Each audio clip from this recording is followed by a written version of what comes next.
Oh, bitch, look at that highlight. Oh, I hope the camera's picking this up. Oh, bitch. Have you ever wanted to, like, fuck your own cheekbones? Or is that just me? Like, seriously, if I could, I would just, like, beat the shit out of my own cervix with this highlight palette. But, you know, there's some sharp corners on there, and, you know, I'm a delicate flower. Konnichiwa, bitches. Fangirl Sarah does. I hope you had a wonderful holiday. Mine was good for the most part, you know, had to deal with the token racist relative, and yeah, so that was fun. But other than that, it was a great holiday. I ate so much fucking food. Like, I'm trying to get thick with like 3 C's.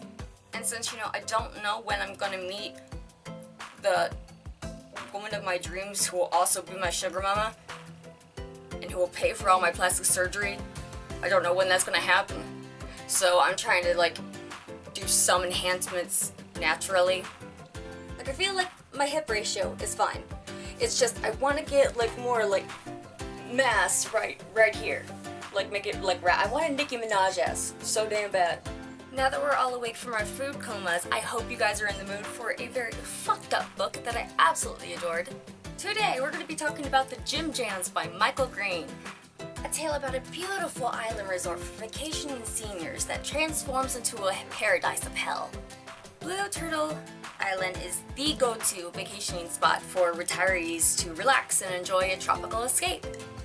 Duffy and his wife Rose do an excellent job of making sure that the resort provides the best and most relaxing experience for their visitors. Duffy is a man of many worldly pleasures such as golfing and drugs. Basically, the fucker has it made. He caters to a bunch of old people for a while and spends the rest of his time getting high and working on his golf swing. Goals. Begin the book with things running as they usually do before they get a boatload of visitors. Rose and the other staff members busy themselves with making sure that everything is in order while Duffy basically just fucks around. Rose tells Duffy that their dog Crow has gone missing and he needs to go find her before the visitors arrive. Duffy eventually ends up in a wooded area in a clearing that he's never noticed before. At first it seems like one of those big fancy dome-shaped tents, but upon closer inspection he realizes it's actually a pulsating egg-like orb in the ground. It is then that he sees the very first little gym jam, a bizarre alien bug-like creature. Little does he know that the orb that he has stumbled on is actually a portal to an unknown hell, and the Gym Jams have come to fuck shit up.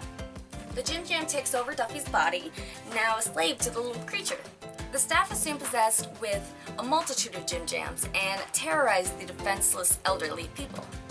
There are multiple kinds of Gym Jams, but they all have the same motive, and that is to possess the humans and multiply their numbers into a grotesque... That was my phone, sorry, it was Wesker. Basically, when a human is taken over by a Gym Jam, they begin to mutate into a grotesque walking incubator. Duffy finds a big beanbag looking orb and instantly calls it Mother and carries it back to his house. God damn it, I need to turn this bitch on silent. When a human becomes possessed by a Gym Jam, they too see the blob as Mother and begin to feed her dead bodies of their victims. Something I really love about how the possession works is the person who is possessed will start thinking human thoughts about mundane things like getting the resort ready, families, their past, and then there will be this sudden transition in thought where they hate humans and need to focus on feeding and serving Mother. What I love about it is even though the transition is completely abrupt and sudden, it's done so fucking smoothly that it honestly seems like a normal and natural change of thought process. Now, as you guys know, my dick gets super hard for intense body horror. My god, I was like constantly dripping pre-cum reading this entire fucking book. Michael Green does not fuck around. It's very fast-paced and graphic, which is what I love. There were so many times where this book would make my skin crawl because a lot of the Gym Jams are like insect creatures, and as you guys know, I'm a huge fucking pussy and I'm afraid of bugs. Not only is this book vile, graphic, and sexual, but it's funny as fuck. I would like to read you a few passages so you guys kind of get an idea of what you're working with. He moved toward her, he who bore the seed and she who nurtured it. His excitement was such that his stiff cock spasmed, and a spurt of blood-thickened sperm seeped into his shorts. Lifting her t-shirt, she freed her left breast from her bathing suit top. A dozen little fidgets were latched on her, dark wiggling leeches with their heads buried in her flesh, feeding. Gripping one by the tail, she plucked it free and offered it to him, squirming in her palm. Popping it in his mouth, he cracked it between his teeth and kept it there, then tucked it under his tongue like a breath freshener. Feeling happier and more content than he felt in years, he watched a Freddy, which is a type of jim, scuttle across the sheet and settle between his legs, where it methodically began licking away the traces of semen smeared upon his cock and thighs. All kinds of neat doodads were sprouting on him now. A band of strange red growths, as slick as eyeballs, encircled his waist. A knobby belt of bulbs and bubbling aneurysms that just wouldn't quit oozing. A yolky, runny pus. His fingernails and toenails were black and long, and his knees were so swollen they looked about ready to burst. Thin pink stripes of what appeared to be scar tissue crisscrossed on his chest, belly, and thighs. Pallid and puffy, his arms were flecked with greenish fluorescent patches. Scores of small lumps the size of pinheads moved back and forth underneath his skin, reaching up and down like there was no tomorrow. Beneath each breast, a baseball-sized mass of shiny fat and pale gristle had pushed through his flesh, two quivering spheres that liked to tick as quietly as muffled clocks. I mean, I feel like the artwork on the book alone makes it a must-have, really. I really loved the art on it. I really enjoy Michael Green's writing style. It's so grotesque and humorous. I think he's only done 2 books, this one and another one called Dry Skull Dreams, which I've already ordered, of course. I'm trying to do more book reviews. As a kid, I was a huge fucking bookworm. If I wasn't playing a video game, I was reading a book, and I really want to get back to that. I want to start reading more again.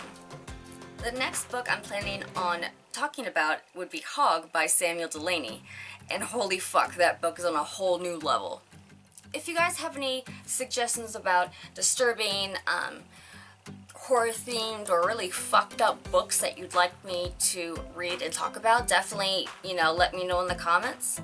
I really think this book is an awesome must-have if you're really into like really fucked up crazy shit. If you're in the mood for body horror and sexual depravity, this shit you're gonna love this shit. That about wraps it up, guys. Thank you so much for watching. The next Twitch stream I'm going to be doing will be on Tuesday, the 27th. I will be playing Castlevania Symphony of the Night again. I'll most likely be drunk again. So for some reason, last time when I Twitched, apparently there was no email sent that I was online. I don't know why it did that. Hopefully you guys get email notifications this time around. But those who did come, we had a whole lot of fun. I really loved just like chatting with you guys, like real-time, fast-paced thing. I really enjoyed talking to you guys. It was really fun. The last stream I played for like 5 hours, which it's nothing for me. Like, I cannot tell you guys how many times I've replayed this game. Like, this game is just fucking life for me. So not only was it a game that I was enjoying playing for you guys, it also kind of gave me the opportunity to interact with you guys more, because I have this game basically fucking memorized. I'm thinking about going on maybe like 5 o'clock Eastern time zone, probably around there. We had a lot of fun. We had a lot of fun the first stream too, even though I sucked horribly. We can all have, we can have a drinking game together. Like, we can all take shots when I say something stupid. Hopefully you guys don't get alcohol poisoning. So with that said, I hope to see you guys Tuesday night, and thank you for watching this video. Sayonara, bitches.